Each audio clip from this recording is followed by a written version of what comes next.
What's up, dude? Hello everybody, welcome back to my YouTube channel. So today we are talking about a case that has just recently popped up in the media, so let's jump into it. 29-year-old Negasi Zuberi, he was known by some aliases as well, like Sakamina, Justin Haichi, and Justin Kasasi, I think. I know I'm going to pronounce all of these incredibly wrong, so I'm very sorry, but let's just roll with it.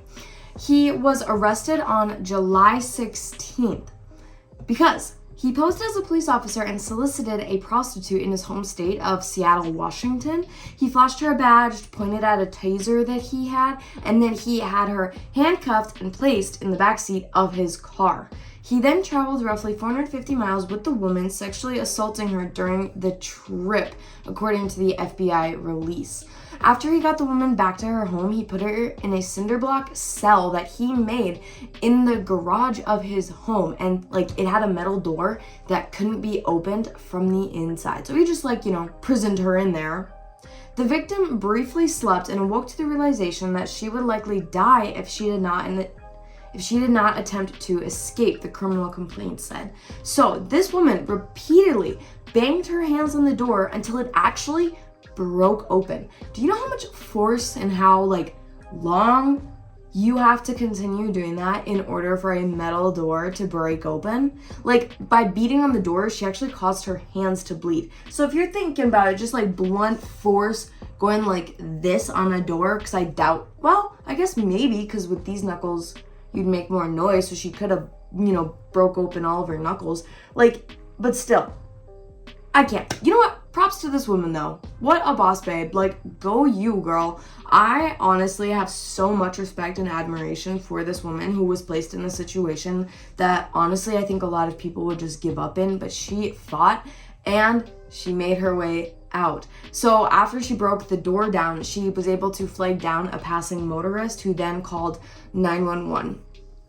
This woman was kidnapped, chained, sexually assaulted, and locked in a cinder block cell. Police say she beat the door with her hands until they were bloody in order to break free, said Assistant Special Agent in Charge Stephanie Shark with the FBI Portland Field Office.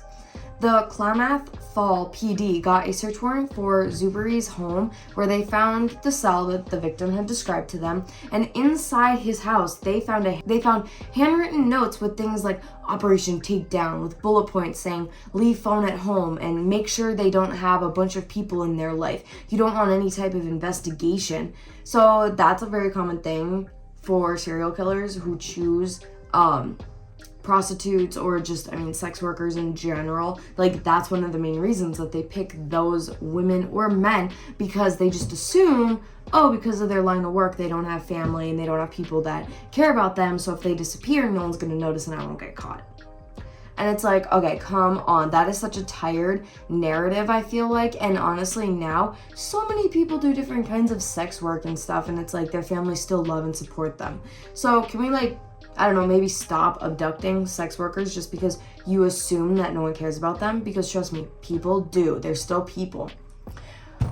However, he then fled his home with his family, but he was ultimately caught on July 16th in Reno, Nevada. However, he still had his phone with him, so he didn't leave it at home. That was one of the things that was in his plan, leave phone at home. Well, he didn't, and police were able to track him down using the GPS on his phone. So thank God for idiot criminals. He had one of his children on his lap in the front seat, and he was speaking with his wife, who was standing outside of the car in a Walmart parking lot when the police found him. He refused to exit the vehicle and cut himself with a sharp object, causing him to bleed profusely.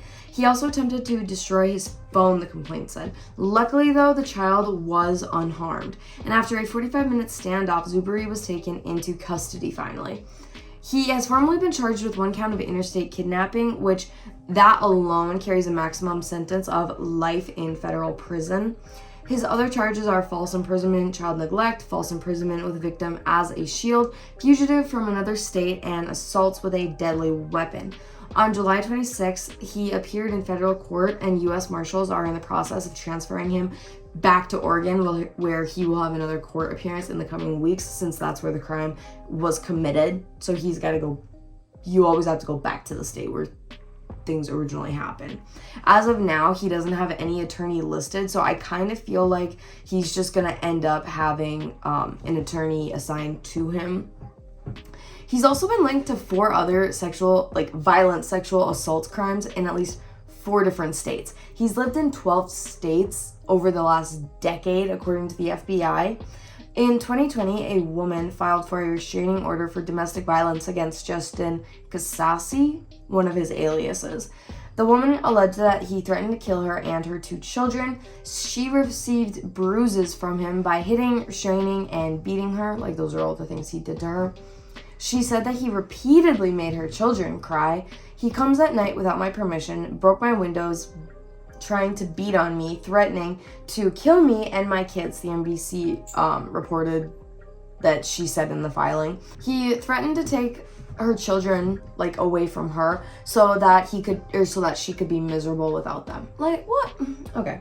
In Colorado, a man by the same name, Justin Casassi, was accused of punching someone in the face in Denver last year. However, there's no record of the alias being arrested, but there is still an active warrant out for them. A landlord in Vancouver, Washington, tried to have Zuber evicted last year because he didn't pay rent for 6 months.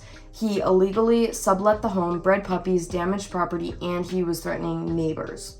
The FBI launched an investigation website to try to get potential victims or just others who might have information related to the case that he was just arrested for. And you can fill out an information form on the site, which I will try to remember to find it and link down below.